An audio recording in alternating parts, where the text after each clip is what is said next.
দুপুরবেলা ছিল বড় সাইজের ইলিশ মাছের ঝোল, বড়া, ঘন্ট, আর শেষ পাতে ছিল সুস্বাদু খেজুরের গুড়ের পায়েস। তো সবই আজকে ব্লগে শেয়ার করব। হ্যালো বন্ধুরা, সবাই কেমন আছো? ওয়েলকাম নতুন ব্লগে।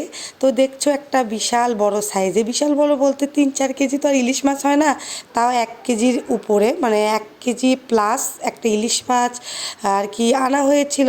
তো ব্লগটা কিছুদিন আগে এডিট করে আজকে তোমাদের মাঝে শেয়ার করছি। তো কেটে সুন্দর করে এখন রান্নার প্রস্তুতি নিয়েছি। কিছু রেখে দিয়েছি ফ্রিজে, আর কিছু রান্না করব, আর সাথে পালং শাকের ঘন্ট করব।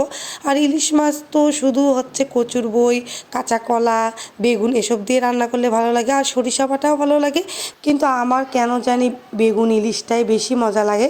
তো দেখো, লবণ আর হলুদ দিয়ে ইলিশ মাছগুলোকে সুন্দর করে ভেজে নিলাম। আর একদম গল্পে গল্পে দেখো ইলিশ মাছটা একটু বেশি ভাজা হয়ে গেছে। ইলিশ মাছটা একটু নরম ভাজলেই কিন্তু বেশি মজা লাগে। তো যাই হোক, ভেজে নিলাম। তারপরে সেই তেলে দিয়ে দিলাম হচ্ছে জিরা, আর হচ্ছে কালো জিরা ফোড়ন দিয়ে পেঁয়াজ, টমেটো, আর হচ্ছে এখানে কাঁচা লঙ্কা দিয়েছে। ভেজে নিয়ে আজকে বেগুন আর আলু পরেই দিয়ে দিলাম। সচরাচর তো আমি বেগুনগুলো আগেই ভেজে নিই, কিন্তু আজকে এত সময় নেই, তো ভাবলাম এভাবে তাড়াহুড়ো করে একটু রান্না করে নিই। কারণ যখন আমি রান্না করছিলাম তাও প্রায় 1টার মতো বাজে। কেন জানি শীতের দিন ঘুম থেকে তাড়াতাড়ি উঠতে ভালো লাগে না, তাছাড়া মেয়ের স্কুল নেই, তো স্কুলের জন্যই কিন্তু আর কি ঘুম থেকে তাড়াতাড়ি ওঠা হতো। আর যেহেতু এখন স্কুল নেই, এই জন্য ঘুম থেকে উঠতে উঠতে 9টা, নাস্তা খেতে খেতে 11টা তো বেজেই যায়। এই জন্য আর কি রান্না করতে করতেও অনেক দেরি হয়ে যায়। তো যাই, দেখলে তো ইলিশ মাছের ঝোলটা হয়ে গিয়েছে, ফুটছে। একটু ঝোল ঝোল রাখবো, কারণ ইলিশ মাছের ঝোল দিয়ে ভাত মেখে খেতে কিন্তু খুব মজা। তো ভুনা করলেও ভালো হয়, কিন্তু আর কি ভুনা করলে দেখবে যে শেষে শুধু মাছগুলো পড়ে থাকে আর সব শেষ হয়ে যায়। আর এদিকে মাছ তো আমি নামিয়ে নিলাম, আর এখনও হচ্ছে পালং শাকের ঘন্ট করব। আর শীতের সিজনে কিন্তু পালং শাকের ঘন্ট ভালো লাগে, আর পালং শাকটা আমার ভীষণই প্রিয়। তো এখানে আলু ভেজে নিয়ে জিরা ফোড়ন দিয়ে এই যে পালং শাক দিয়ে দিলাম, হলুদ, লবণ, আদা বাটা, জিরা গুঁড়ো সবই দিয়ে দিয়েছি। ঢেকে দিয়ে এই যে শুকনো হয়ে গেছে। আর এটা হচ্ছে আমি বড়া করে রেখেছিলাম বাঁধাকপির, আজকের না, একদিন আগের এটা।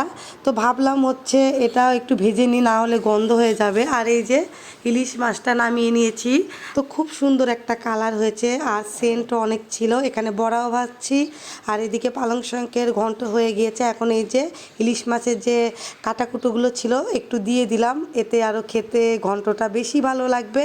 এখন নেড়ে চেড়ে কিছুক্ষণ রেখে নামিয়ে নিব। আর বড়াটাও মোটামুটি আমার হয়ে গিয়েছে। এই যে দেখো কি সুন্দর মুচমুচে বড়া, বাঁধাকপি দিয়ে ডালের বড়া। তো অবশেষে ফাইনালি 2টা রেসিপি রেডি। এখন আমার শেষ পাতে খাওয়ার জন্য এখন আমি রান্না করে নিব খেজুরের গুড়ের পায়েস। তো এখনও পর্যন্ত বাসায় খেজুরের গুড়ের পায়েস করা হয় নাই। তো এখানে 1 কেজির উপরে দুধ আছে, তো তেজপাতা দিয়ে জ্বালিয়ে নিলাম।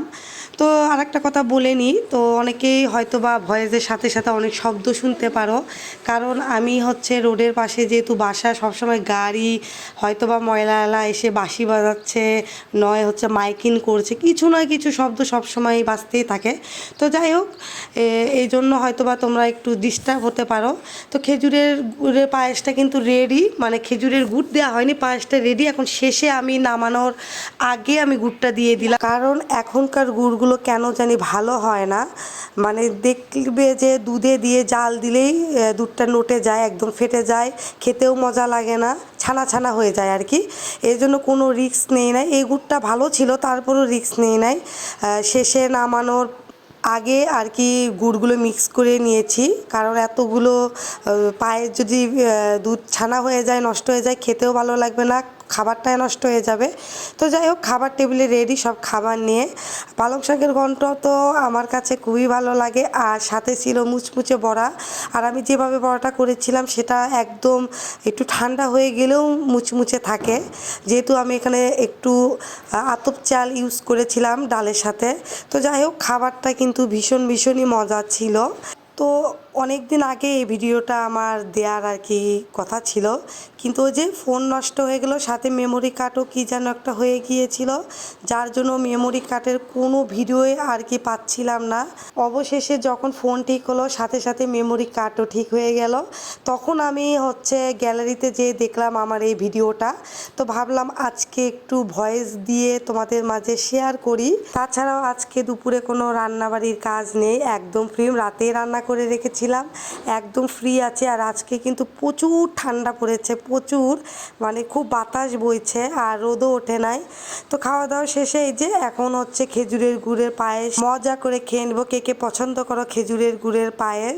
তো যাই হোক, ভিডিওটি কেমন লাগলো জানিও, ভালো লাগলে লাইক কমেন্ট শেয়ার দিও। আর বছরের মানে 24 সালের শেষ ভিডিও আজকে আপলোড করছি, আবারও নতুন নতুন ভিডিও দিব 25 সালে। তো তোমাদেরকে আগেই জানিয়ে দিলাম হ্যাপি নিউ ইয়ার 25 সালের। তো টাটা, বাই বাই।